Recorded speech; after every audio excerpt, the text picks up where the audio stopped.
Eres tú, Señor, eres tú mi Dios. El gozo de mi salvación, eres tú, Señor, quien mis ojos abrió. Mi vida tú recogiste, ahora en tus estoy. Mi vida tú compraste, ahora tuyo soy. Gracias, gracias, gracias por tu gran salvación. Gracias, gracias, gracias, porque ahora tuyo soy. Gracias, gracias, gracias por tu gran salvación. Gracias, gracias, gracias, porque ahora tuyo soy. Sí, Señor, te damos gracias, Señor. Cada vez que nos damos cuenta de dónde tú nos recogiste, Señor, de dónde tú nos quitaste, primero de nosotros mismos, de creernos algo, alguien que pueda lograr algo en sí mismo, alguien que pueda lograr algo delante de Dios. Gracias, Señor, que tú nos mostraste, que es por tu gracia y tu misericordia que tú nos has salvado en tu Hijo Jesucristo, Padre. Venimos en esta noche, te abrimos nuestros corazones para que tu luz pueda iluminar más nuestro corazón con respecto a esta salvación preciosa, maravillosa, poderosa, única que el hombre puede tener en Jesucristo. Ayúdanos, Señor, a conocer tu palabra, a conocer tus dichos, tus palabras, que trajeron salvación, iluminación a nuestros corazones y que también pueden llevar a la salvación a otras personas, Señor. Tu palabra nos dice, Señor, que el Evangelio es salvación, el poder de Dios para salvación a todo aquel que cree. Capacítanos, Señor, capacítanos por medio de la verdad y de tu Espíritu, Señor, para que podamos colaborar contigo en llevar tu Evangelio a todos los que nos rodean, Señor. Ayúdanos, carga nuestros corazones con la carga que hay en tu corazón. Gracias, Padre, por esta oportunidad. Amén, Señor. Amén. Entonces estamos recorriendo la palabra del Señor para ser instruidos con respecto a la predicación del Evangelio. Entonces hoy continuamos con lo que el apóstol Pablo le llamó el Evangelio de la salvación, el Evangelio de nuestra salvación. Estamos en la lección 33 y estamos recorriendo el Evangelio de Juan. Dice el Evangelio de la salvación en el Evangelio de Juan. Porque sabemos que no todas las palabras que están registradas en lo que nosotros llamamos el Evangelio de Mateo, Marcos, Lucas y Juan son palabras que directamente tienen que ver con la predicación del Evangelio a una persona nueva, ¿verdad? Por ejemplo, Mateo es un libro más bien para creyentes. Pero en muchas partes del Evangelio de Juan, por ejemplo, vemos palabras que el Señor habló a inconversos, a personas que aún no conocían la salvación de Dios. Y ahí estamos aprovechando esos pasajes para que nosotros también podamos conocerlos y compartir con las personas que aún no conocen al Señor. Y hoy estamos en el Evangelio de Juan, en el capítulo 8, dice esta frase que el Señor nos dice: yo soy la luz del mundo. El que me sigue no andará en tinieblas, sino que tendrá la luz de la vida. Pero antes de decir estas palabras, vemos un encuentro que el Señor tuvo con una mujer que estaba siendo condenada por su adulterio. Antes de presentarse a nosotros como la luz del mundo, se presenta a nosotros como aquel que vino a rescatarnos de la condenación de nuestros pecados. Y es muy importante que nosotros podamos hacer ver a las personas siempre esos dos aspectos del Evangelio. El Evangelio es la buena noticia que nos habla que Cristo primero trató con nosotros en nuestra condición legal y luego trata con nosotros y nos salva también de nuestra condición orgánica, de nuestro ser. Entonces, en este pasaje especialmente vemos esos dos aspectos de una manera maravillosa en esta historia, en este encuentro del Señor con la mujer adúltera. Entonces vamos a estar leyendo Juan capítulo 8 del 1 al 12. Dice del versículo 1, vamos a leer en tres secciones. ¿Sí? Dice, pero Jesús se fue al monte de los olivos, después de estar discutiendo con los fariseos en el templo, después de llamarlos a que beban de él, ¿verdad? Que vengan a él y beban. Jesús se retira al monte de los olivos, era el lugar donde él pasaba la noche. Y al día siguiente, al amanecer, dice, y al amanecer vino otra vez al templo, porque el templo era el lugar donde la gente visitaba, estaba la multitud reunida ahí. Viene otra vez al templo y todo el pueblo venía a él y sentándose les enseñaba. Los escribas y fariseos trajeron a una mujer sorprendida en adulterio y poniéndola en medio le dijeron, Maestro, esta mujer ha sido sorprendida en el acto mismo de adulterio. Entonces vemos aquí que los escribas y fariseos que ya se habían propuesto con los saduceos, también con los líderes de los judíos, buscar la manera de atrapar a Jesús en alguna falla ante la ley de Dios. ¿Para qué? Para poder acusarle ante la ley del Sanedrín y luego también presentarle a la autoridad romana, como hicieron más tarde, para ejecutarlo. Ellos estaban buscando la manera, el momento de llevar a Cristo a un juicio para que sea condenado a muerte. Imagínense, eran los líderes religiosos. Estos son los escribas y fariseos. Y encontraron una gran oportunidad cuando pillaron, ¿verdad? Sorprendieron a una mujer en el mismo acto del adulterio. O sea que ellos siempre, la gente religiosa siempre está buscando algún error, algún pecado en los demás, ¿verdad? Para tener de qué acusarles. Pero en este caso era para traerlo a Jesús. Y lo llaman hipócritamente, le dicen maestro, frente a toda la multitud. Esta mujer ha sido sorprendida en el mismo acto del adulterio. Y en la ley, se refiere a la ley que Dios le dio al pueblo de Israel a través de Moisés. Y en la ley, Moisés nos ordenó apedrear a esta clase de mujeres. Tú pues, ¿qué dices? Entonces cuando leemos acá en la ley, estamos enfrentando una condición, una situación legal. Más adelante él nos va a hablar de una condición orgánica. Entonces acá hay dos palabras clave en este pasaje que tenemos que saber compartir con la gente. Uno es el aspecto legal, la ley. ¿Cuál es nuestra condición delante de la ley? Después más adelante él va a decir, el que me sigue no andará en tinieblas, sino que tendrá la luz de la ley, no, de la vida. La vida quiere decir algo orgánico. Entonces la salvación es, nuestra condición es legal y también orgánica. Entonces vemos acá, dice, y en la ley Moisés nos ordenó apedrear a esta clase de mujeres.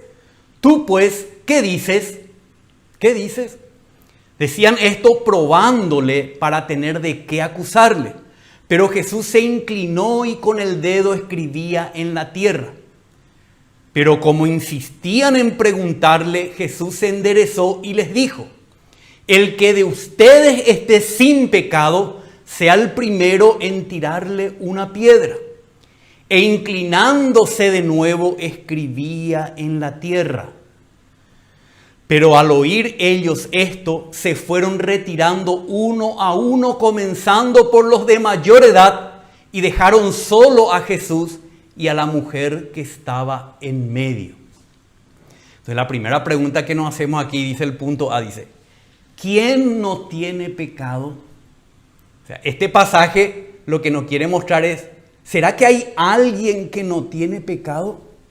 ¿Será que solamente la mujer adúltera o el ladrón ¿O el adorador de ídolos tiene pecado? ¿O será que los escribas y fariseos también tienen pecado? Entonces esta porción de la palabra tenemos que hacer este hincapié, ¿verdad? ¿Quién no tiene pecado?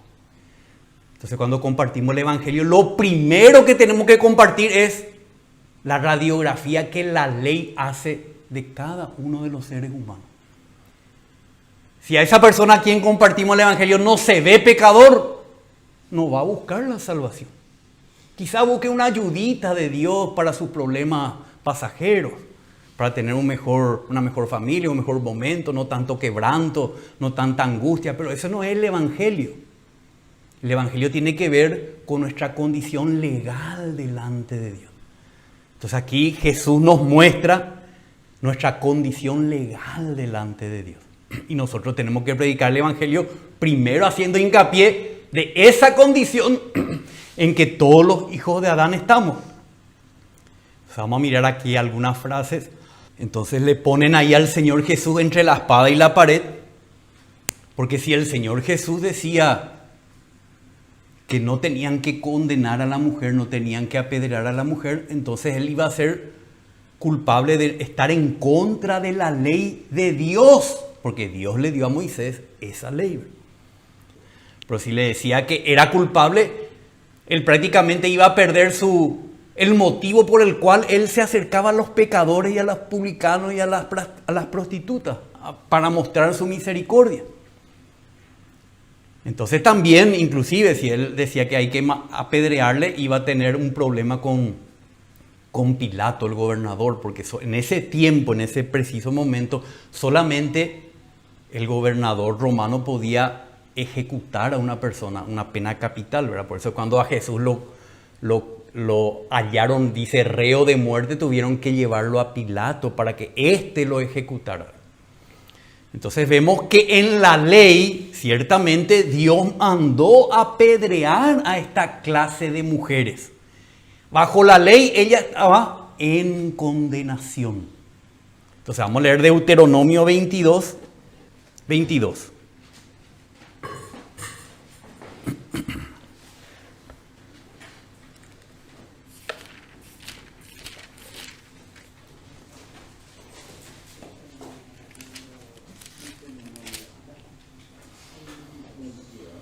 Entonces acá está estipulando la ley de Dios, dice en el 22. Si se encuentra un hombre acostado con una mujer casada, los dos morirán. El hombre que se acostó con la mujer y la mujer. Así quitarás el mal de Israel. Esa era la ley civil que Dios había traído a la nación de Israel, ¿verdad? Entonces el adulterio era pagado con la muerte.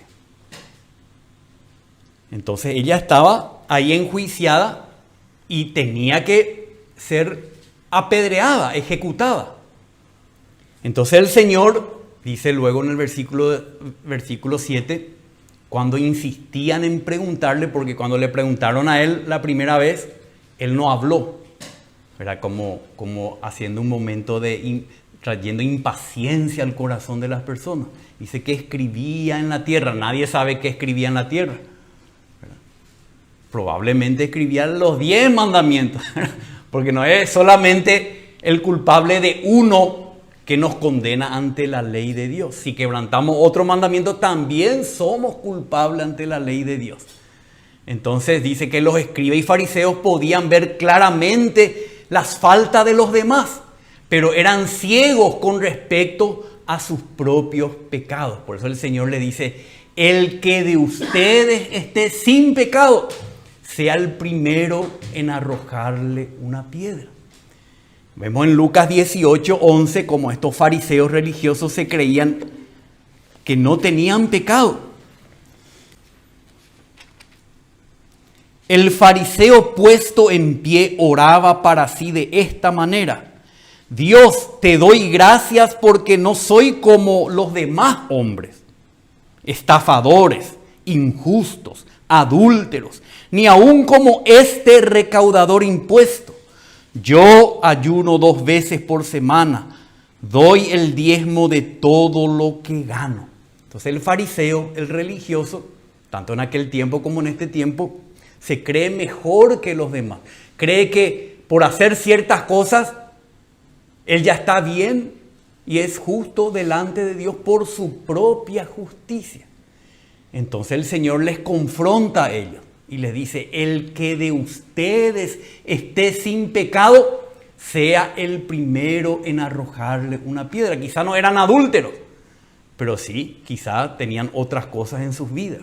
Entonces nosotros también, al compartir el Evangelio, tenemos que presentar la ley de Dios. Decirle a las personas: vos nunca robaste, vos nunca mataste, vos nunca codiciaste los bienes ajenos. Le tenés a Dios en primer lugar por sobre todas las cosas. No tenés en tu vida ningún ídolo. Entonces cuando confrontamos a las personas con la ley de Dios, ¿verdad?, fácilmente nos damos cuenta que nosotros estamos en la misma condición que esta mujer, ¿verdad? Entonces cuando Jesús pronuncia estas palabras: el que de ustedes esté sin pecado, sea el primero en arrojarles una piedra, ilumina sus conciencias. Por eso la palabra de Jesús, la palabra de Cristo, es una luz que ilumina la conciencia de todo hombre, ¿verdad? ¿Y qué le hace ver? Que él también está en pecado, que él también merece la muerte, la condenación, que él nos puede ser absuelto por la ley de Dios. Romanos 3:9, podemos leer esto. Podemos leer esto con las personas a quienes compartimos la palabra. Romanos 3:9 y 10. Entonces, ¿qué? ¿Somos nosotros judíos? Es el contexto. ¿Somos nosotros mejores que ellos que no son judíos? De ninguna manera, porque ya hemos denunciado tanto a judíos como a griegos que todos están bajo pecado. Como está escrito: no hay justo ni aún uno. Entonces la palabra del Señor nos ilumina la conciencia y nos muestra que todos estamos en la misma condición. Un poco más abajo dice en el versículo 19 y 20: ahora bien, sabemos que cuanto dice la ley de Moisés, lo dice a los que están bajo la ley. ¿Para qué? Para que toda boca se calle y todo el mundo sea hecho responsable ante Dios. Estas palabras iluminan nuestra condición delante de Dios, ¿verdad? Porque por las obras de la ley, ningún ser humano, ni fariseo, ni escriba, ni nadie, ningún ser humano será justificado delante de él, pues por medio de la ley viene el conocimiento del pecado. Entonces, ante la ley de Dios, todos estamos bajo la luz de nuestra condición pecaminosa. Dice en el versículo 23: por cuanto todos pecaron, están destituidos o no alcanzan la gloria de Dios. Por cuanto todos pecaron. Ahora sí, Romanos 6:23 dice: porque la paga del pecado es muerte. Delante de Dios, la muerte es para todo lo que hemos pecado. Todos estamos bajo la condición de muerte y bajo la condenación de la muerte. Mateo 5, 27 y 28. Acá el Señor Jesús nos habla no solamente de la letra de la ley, sino del espíritu de la ley. Porque ellos se guiaban solamente por la letra, pero el Señor vino a profundizar esto. Dice Mateo 5, 27 y 28. Habéis oído que se dijo: no cometerás adulterio. Pero el Señor le dice a los fariseos: pero yo os digo que todo el que mire a una mujer para codiciarla, ya cometió adulterio con ella en su corazón. Bueno, hay ser humano que esté libre de esta palabra del Señor. Ya cometió adulterio en su corazón. Por lo tanto, dice más abajo el Señor en el versículo del 7, ahora pasamos al capítulo 7, pero en el versículo 1 al 5. No juzguéis para que no seáis juzgados. Mateo 7, 1 al 5. No juzguéis quiere decir aquí, no condenéis.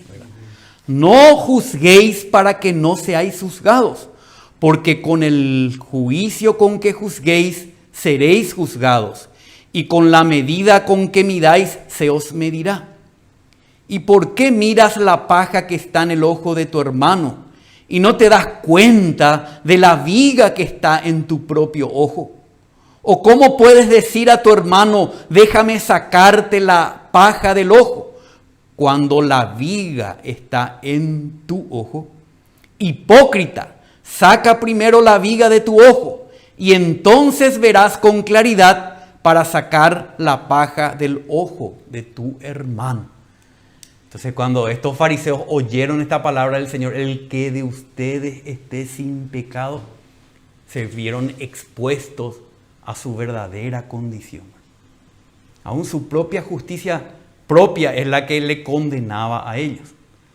Vemos también aquí que las palabras del Señor Jesús, en vez de ser una sentencia de juicio contra la mujer, Él no trajo una sentencia de juicio contra esa mujer al decir, el que de usted esté sin pecado sea el primero en arrojar la piedra, sino que realmente son como una espada que penetra en lo profundo del corazón de los acusadores hipócritas.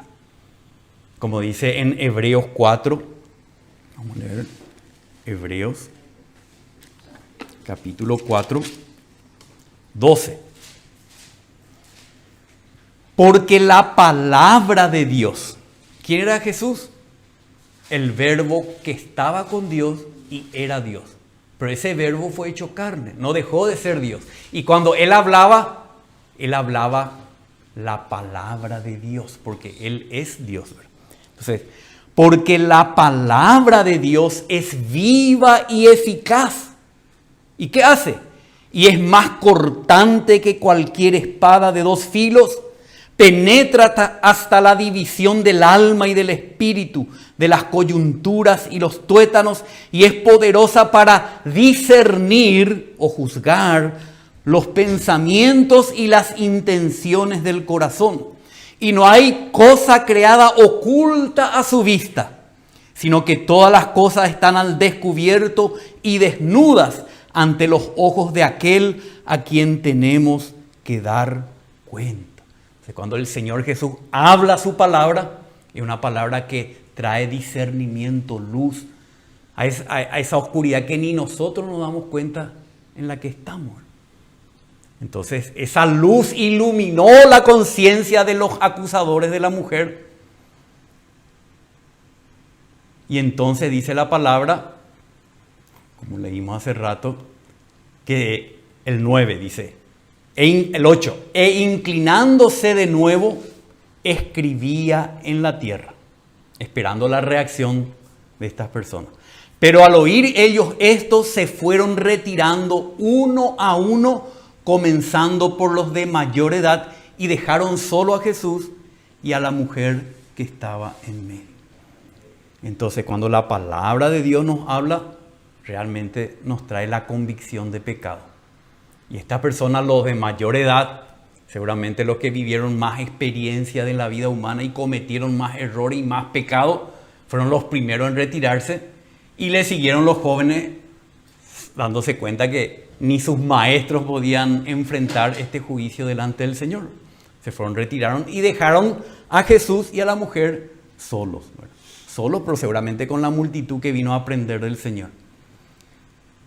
Entonces vemos aquí la segunda parte de este pasaje que tenemos que tener bien claro. Dice, ¿quién puede condenar y perdonar pecado? La primera pregunta, ¿cuál era? Vamos a repasar. ¿Quién no tiene pecado? La segunda es, ¿quién puede, sí, quién puede condenar, pero también perdonar pecado? Ningún ser humano puede condenar. Y tampoco ningún ser humano, hijo de Adán, puede perdonar pecado. Solamente el Señor Jesucristo, como vamos a ver aquí. Entonces, cuando Él quedó solo con la mujer, dice, enderezándose Jesús le dijo, mujer, ¿dónde están ellos? ¿ninguno te ha condenado? Y ella respondió, ninguno, Señor. Entonces Jesús le dijo, yo tampoco te condeno. Ahora, algunos que no conocen a Cristo como quien Él realmente es, dirían, seguramente Jesús no podía tampoco condenar porque Él también estaba convicto de sus propios pecados. Pero lo que conocemos toda la historia del Señor, sabemos que Él nunca pecó. Que Él no le dijo esto porque Él también tenía una conciencia manchada de pecado. Le dijo, yo tampoco te condeno. Y vamos a ver por qué. El Señor Jesús era el único que no tenía pecado. Y solo Él estaba calificado para condenarla. Solamente Él estaba calificado. Juan 8:46. Podemos leer Juan 8:46.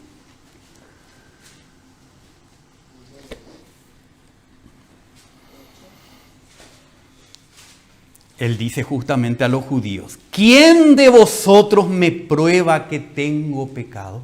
Él estaba ahí siempre siendo investigado, siempre siendo analizado, perseguido, ¿verdad? Pero él podía decirle con toda confianza, ¿quién de vosotros me prueba que tengo pecado? Y si digo verdad, ¿por qué vosotros no me creéis?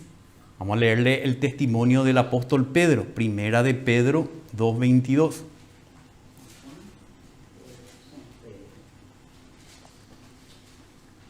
Claro que estamos buscando algunos versículos para que diga específicamente eso, pero si uno lee los 4 evangelios se da cuenta que realmente el Señor no tenía pecado. Primera de Pedro 2:22 dice, el cual, vamos a leer desde el 21, porque para este propósito habéis sido llamados, pues también Cristo sufrió por vosotros, dejándoos ejemplo para que sigáis sus pisadas, el cual no cometió pecado, ni engaño alguno se halló en su boca. El cual no cometió pecado, ni engaño alguno se halló en su boca. Y Juan 3:17 y 18.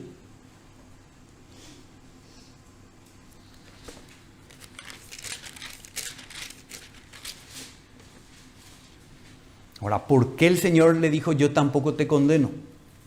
Sabemos que él no tenía pecado. ¿Pero por qué? Porque dice en Juan 3:17. Dice en Juan 3:17. Porque Dios no envió a su Hijo al mundo para condenar al mundo.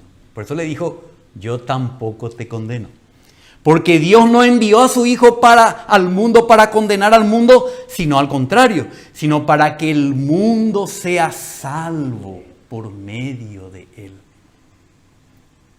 El que cree en Él no es condenado, pero el que no cree ya ha sido condenado, porque no ha creído en el nombre del Hijo unigénito de Dios.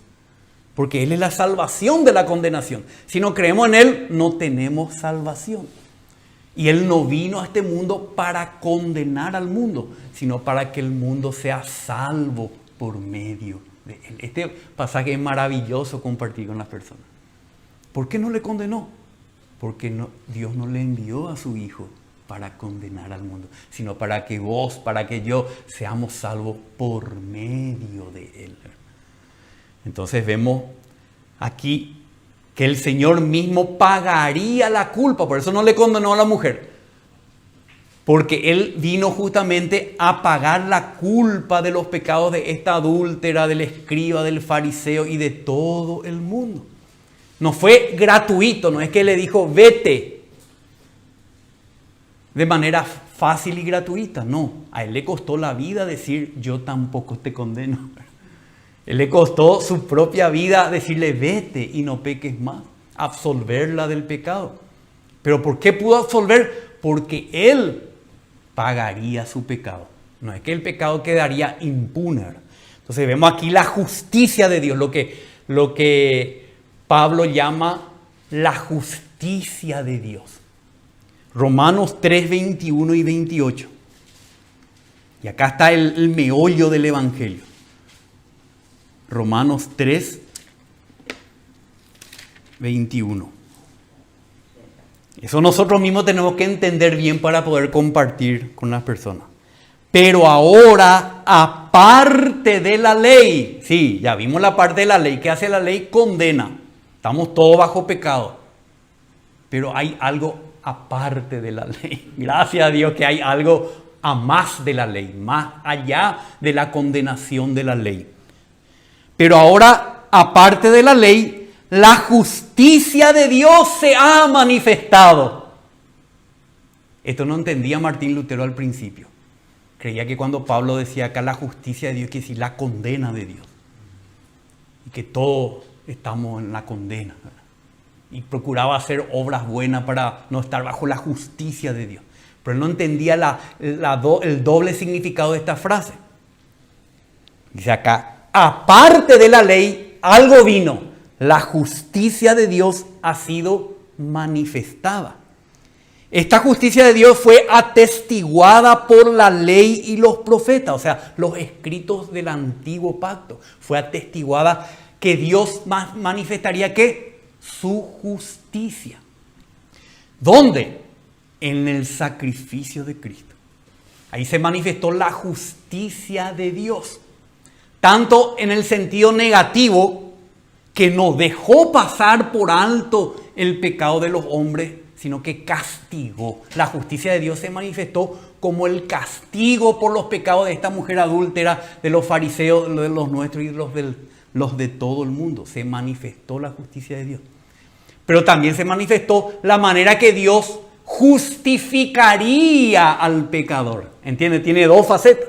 Uno es de castigo y del cumplimiento de condena, y el otro es de absolución de dicha condena. Para nosotros, los adúlteros y pecadores.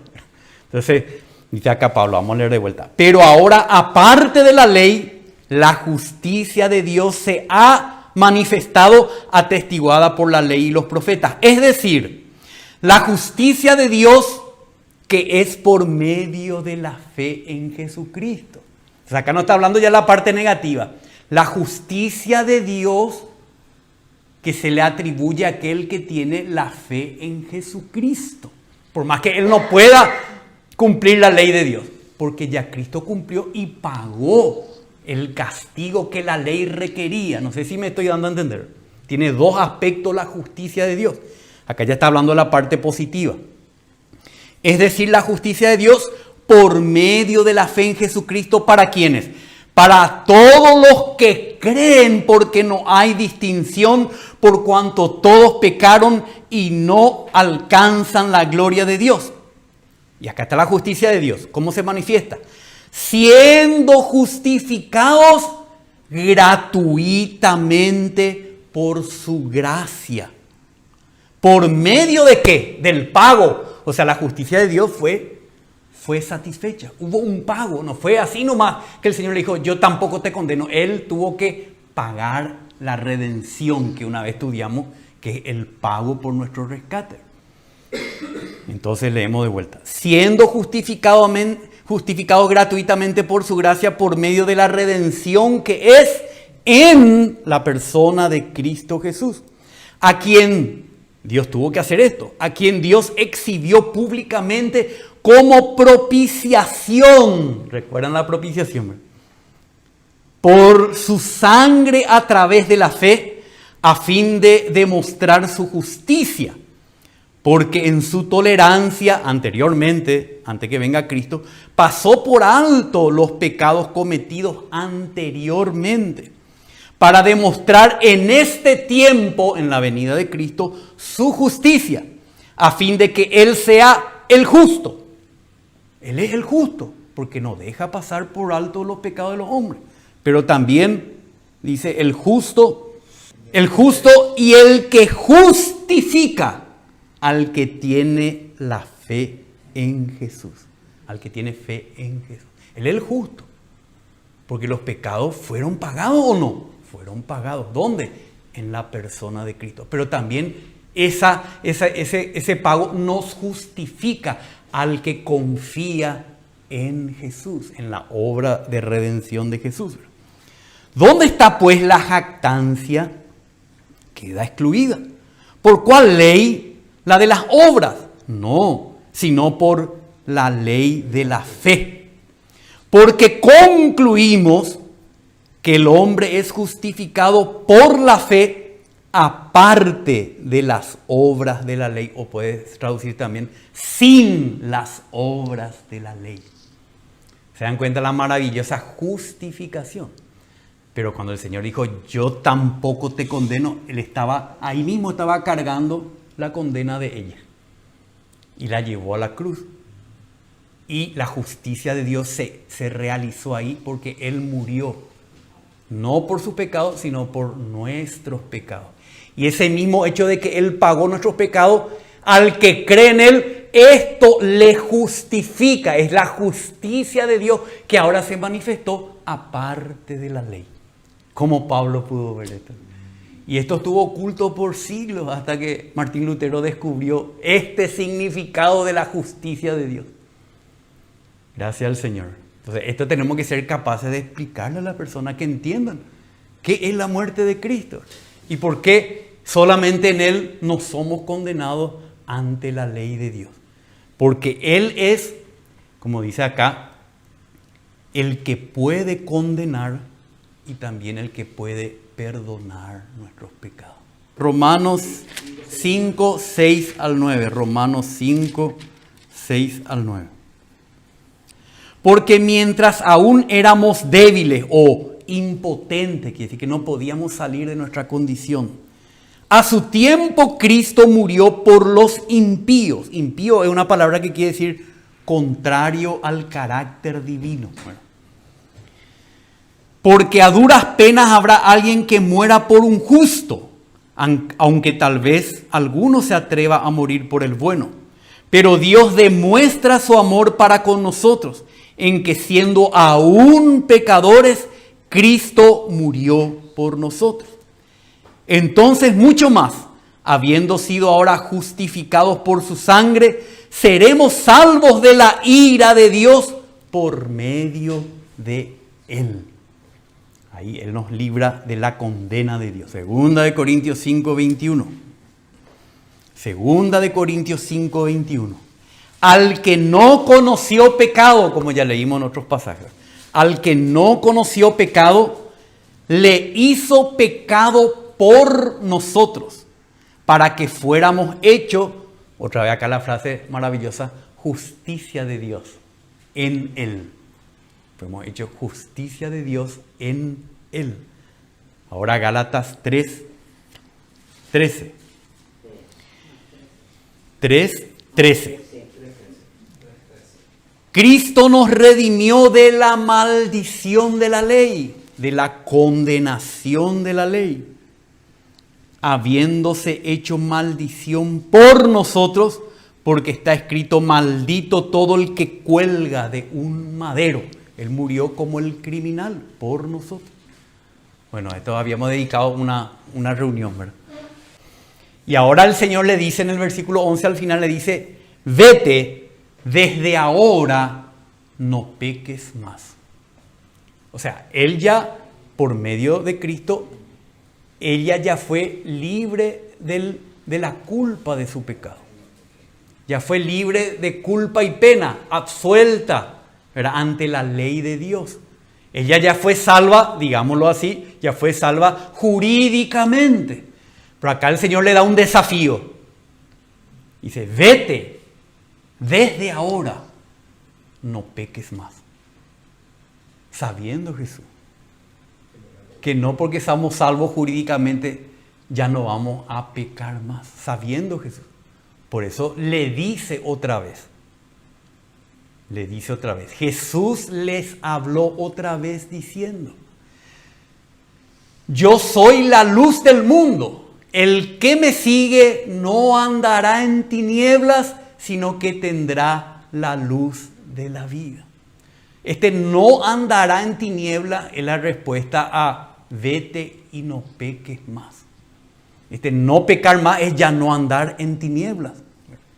Pero ¿cómo podemos experimentar esta libertad?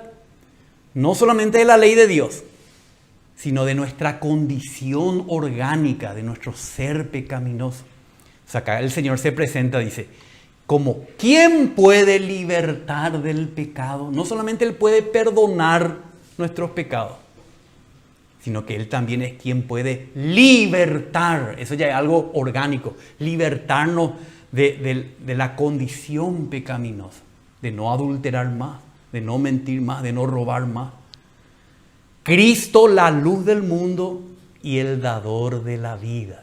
Entonces dice acá, el Señor les habló otra vez diciendo, yo soy la luz del mundo.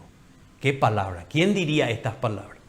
Ahora vamos a ver que no se refiere que es la luz del mundo porque es la persona más inteligente del mundo. No, es como decimos nosotros, es una luz, se vuela, un vivo, ¿verdad? O es un súper inteligente. No, ¿en qué sentido Jesús es la luz del mundo? Es para tratar con nuestra condición en tinieblas, porque una persona muy inteligente muchas veces es una persona moralmente totalmente degradada. O sea, la inteligencia no vence la esclavitud del pecado. Una persona que tiene mucha fuerza de voluntad no vence la esclavitud del pecado. Por eso dice en otra parte del Señor, si el Hijo os libertare, seréis verdaderamente libres. Pero no lo hace con parábolas. Vamos a ver acá, es el dador de un tipo de vida. Eso es muy importante que entendamos y compartamos. Entonces vemos acá, el Señor dice, yo soy la luz del mundo. Cristo fue enviado al mundo para iluminarlo y libertarlo de las tinieblas del pecado y de la muerte. Mateo 4, 12 y 17. Para que se cumpliera lo dicho por medio del profeta Isaías cuando dijo, tierra de Zabulón y tierra de Neftalí. Allá en el norte de Israel, ¿en qué condición estaba? Degradante. Y cuando vino el Señor, con más razón, porque ya había una mezcolanza de pueblos paganos con el pueblo de Israel. Dice, tierra de Zabulón y tierra de Neftalí, camino del mar, el mar de Galilea, al otro lado del Jordán, Galilea de los gentiles. El pueblo asentado en tinieblas vio una gran luz, y a los que vivían en región y sombra de muerte, una luz les resplandeció. Lucas 2:27. Mateo, Marcos, Lucas.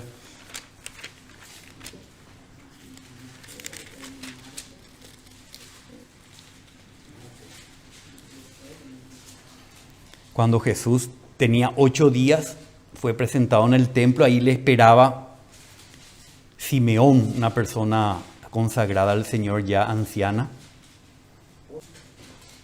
Movido por el Espíritu, Simeón fue al templo, y cuando los padres del niño Jesús le trajeron para cumplir por él el rito de la ley, él tomó al niño en sus brazos y bendijo a Dios y dijo, ahora, Señor, permite que tu siervo se vaya en paz conforme a tu palabra, porque han visto mis ojos tu salvación, la cual has preparado en presencia de todos los pueblos, luz de revelación a los gentiles y gloria de tu pueblo Israel. Él vino con ese propósito, de ser la luz para el pueblo de Israel y para todos los gentiles, para todo el mundo.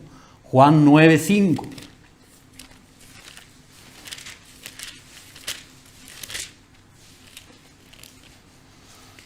¿Cuál era la función del Señor? Dice, mientras estoy en el mundo, yo soy la luz del mundo.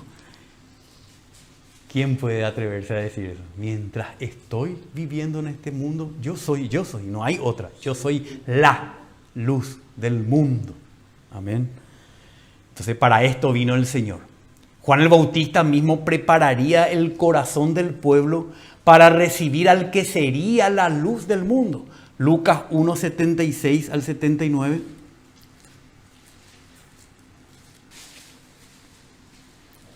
La profecía es para Juan aquí, dice.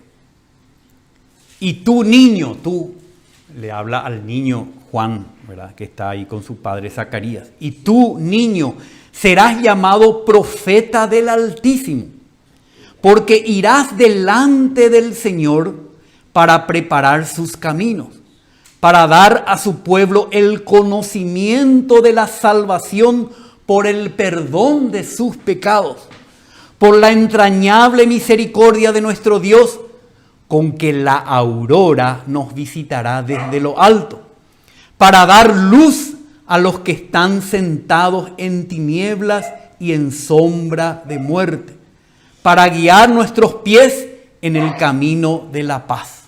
Amén. Para esto fue enviado Juan el Bautista, para dar testimonio de la luz que vendría a rescatarnos de nuestras tinieblas. Juan 1,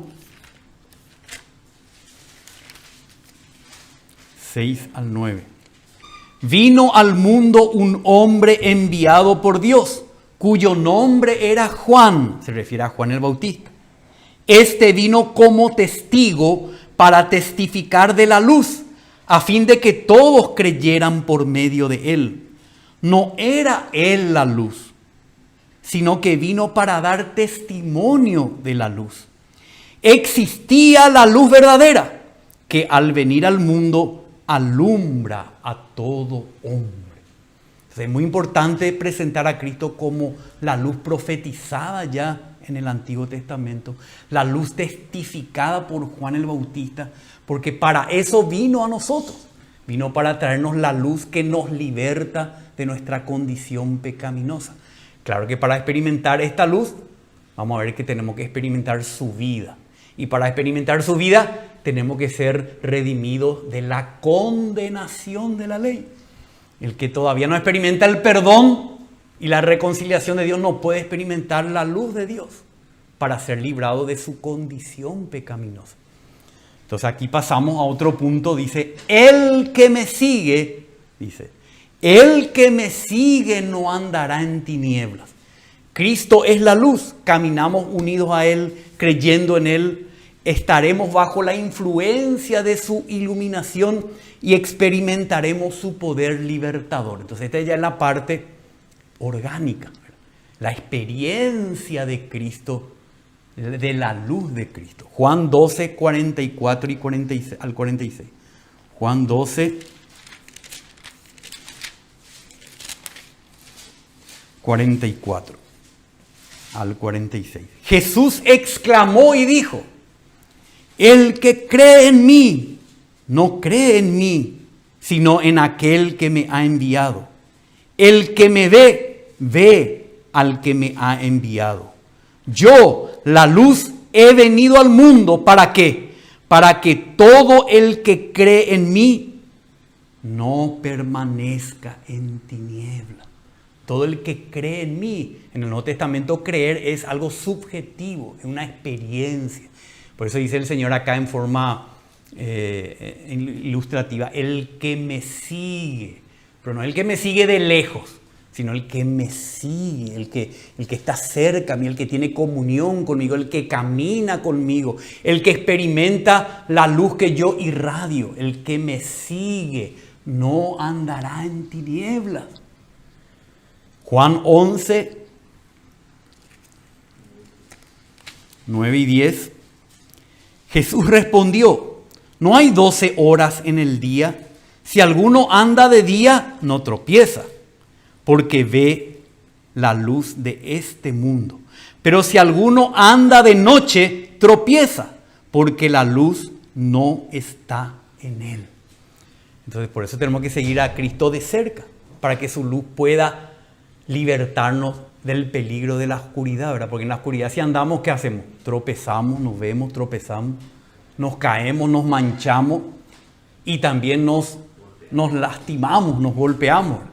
Entonces vemos que por eso el Señor dice, el que me sigue no andará en tinieblas, no tropezará. Y acá está la parte muy importante que muchas veces se pasa por alto. Dice, el que me sigue no andará en tinieblas, sino que tendrá la luz. Pero es muy importante ver de dónde viene esta luz. No del intelecto humano de Jesús, no de sus capacidades humanas, sino de su vida. ¿De qué vida? De su vida divina. Por eso solamente Jesús puede libertarnos de la esclavitud del pecado. Porque Él no solamente es un hombre como un ejemplo, sino que Él es Dios. Y esa vida es la que nosotros experimentamos cuando andamos en comunión con Él, ¿verdad? Entonces, la luz que disipa y hace huir las tinieblas del pecado y de la muerte provienen ¿de dónde? De la vida divina. Por eso esta frase es importante. La luz de la vida, no la luz nomás, la luz de la vida. Si no entendemos de la vida, perdemos totalmente la aplicación de la salvación orgánica. La salvación orgánica no es porque cantamos lindo o porque nos reunimos de cierta manera. La luz no se experimenta por el cuerpo del hombre, por la mente del hombre. La luz se experimenta solamente si toca la vida. Si no enchufamos el foco, no se va a prender el foco. No, tenemos que tocar la vida. Porque uno puede ya ser salvo jurídicamente y vivir su vida perdonado, pero siempre en las tinieblas. Tenemos que saber tocar la vida. Entonces, vamos a leer acá Juan 1, 4 al 5.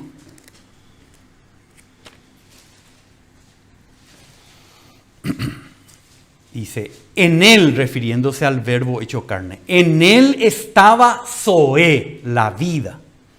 Y la vida era la luz de los hombres. La luz brilla en las tinieblas y las tinieblas no prevalecieron contra ella. O sea, acá hay otra vez una cadena, ¿verdad? Está la vida produce luz y la luz brilla. Y es esa experiencia de la vida de Dios la que nos ilumina. La luz es una figura nomás para que entendamos que la luz echa fuera la oscuridad, ¿verdad? Si estamos acá en plena oscuridad, ¿verdad? Y empezamos a gritar, no se va a ir la oscuridad. Si empezamos a dar golpe y patada, no se va a ir la oscuridad. ¿Cómo se va a ir la oscuridad? Si prendemos un fosforito, se va a ir la oscuridad. Porque lo único que vence la oscuridad es la luz. Por eso toma esa figura para hablarnos del poder que hay en la vida Zoé, en la vida divina. Tendrá la luz de la vida. Juan 14, 6. Vamos a leer.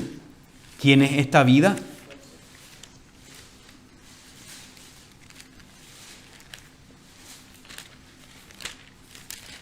Esta vida no es algo que el Señor nos da nomás. Dice, yo soy el camino, la verdad y Zoé, y la vida. O Juan 11, 25. Jesús le dijo, yo soy la resurrección y Zoé, yo soy la vida. El que cree en mí, aunque esté muerto, vivirá. O sea, Él es la vida. Si tenemos comunión con Él, tenemos la vida. Claro que esto no le vamos a explicar quizá a uno nuevo todavía, pero primero luego nosotros tenemos que entender, ¿verdad? Que si nosotros no le experimentamos a Cristo, no experimentamos su vida, nos vamos a ser libertados de la esclavitud de nuestros pecados. No es algo religioso, no es una fuerza de voluntad, no es imitar a Cristo, sino que experimentar esta unión que tenemos con Cristo. Y sabemos dónde está esta unión, ya volvemos a repetir, en el lugar santísimo. ¿Cuál es nuestro lugar santísimo? Nuestro espíritu humano, hay que recalcar eso. Porque la gente, muchos no conocen su espíritu humano. ¿Y dónde se unió el Señor? El que se une al Señor, un espíritu es con Él. Ahí, si nosotros no sabemos andar en nuestro espíritu, donde está unido al espíritu de Cristo, no experimentamos la vida que hay en Cristo y seguimos nuestra condición de tiniebla.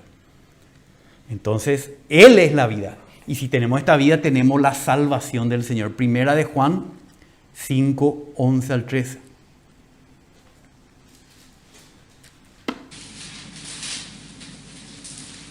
Y este es el testimonio, que Dios nos ha dado vida eterna. Pero ¿dónde está esta vida? Y esta vida está en su Hijo. El que tiene al Hijo tiene la vida. Y el que no tiene al Hijo de Dios no tiene la vida. Enfatiza al Hijo de Dios porque está hablando de su vida divina. Es la luz de su vida divina la que nos ilumina y nos liberta de la esclavitud del pecado. Entonces, este pasaje y vamos a concluir hoy con estas palabras. Podemos leer juntos aquí.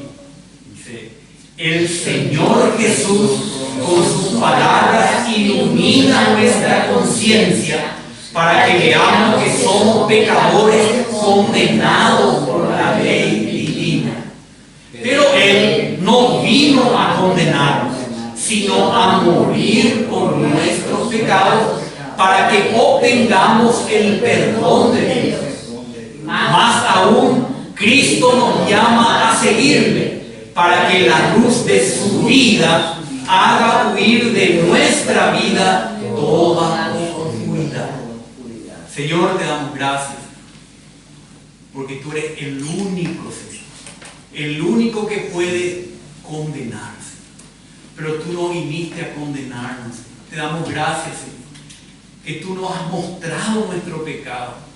Señor, tú nos mostraste que ante la ley de Moisés todos estamos bajo condenación, pero que tú no has venido a ejercer tu derecho de condenarnos, sino que tú como hombre has venido para tomar nuestro lugar, Señor. Gracias que tomaste nuestro lugar y pagaste todos nuestros pecados y nos redimiste de la maldición de la ley. Señor, sabemos que tú nos dices cada día: vete y no peques más. Pero nos dices llamándonos a ti. Señor, queremos vivir vidas unidas a ti. Queremos seguirte a ti. Queremos estar bajo los rayos de tu luz, los rayos, la experiencia de tu vida divina, Señor. Ayúdanos a vivir vidas unidas a ti, andando en el Espíritu, para no satisfacer los deseos de la carne. Gracias, Señor, por esta claridad que tú nos das en tu palabra. Gracias, Señor, que podemos compartir este evangelio precioso y eficaz con todos los que nos rodean. Señor, ayúdanos a llevar este evangelio a otros. Te pedimos, Padre, danos esa oportunidad, danos ese deseo, danos esa carga en nuestros corazones. Te pedimos, Padre, en el nombre de Jesús,